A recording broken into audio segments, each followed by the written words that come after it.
Les maladies inflammatoires chroniques de l'intestin étant liées à une activation du système immunitaire, le principe du traitement est globalement d'inhiber l'action de ce système immunitaire qui est trop activé. Donc pour cela, on utilise des immunomodulateurs ou immunosuppresseurs.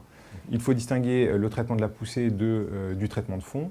Pour les traitements de la poussée, les traitements classiques sont les corticostéroïdes, les aminosalicylés, et de manière plus récente, les anti-TNF-alpha.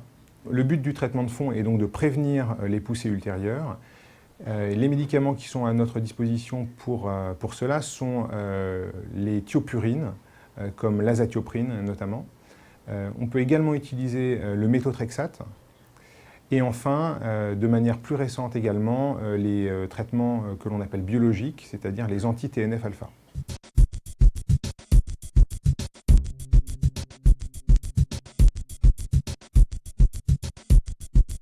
Donc malheureusement, les traitements médicaux ne sont pas efficaces dans 100% des cas.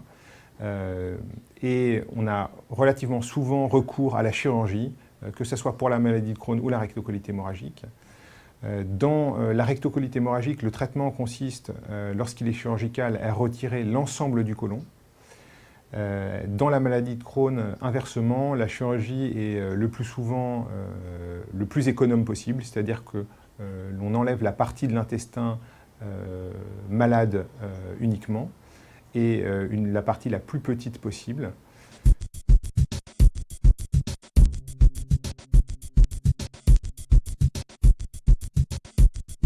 Il existe de nouvelles voies de recherche qui sont actuellement développées, que ce soit sur le versant immunologique, mais également sur le versant bactérien, c'est-à-dire en jouant sur la flore intestinale elle-même qui est un élément majeur dans le déclenchement des maladies.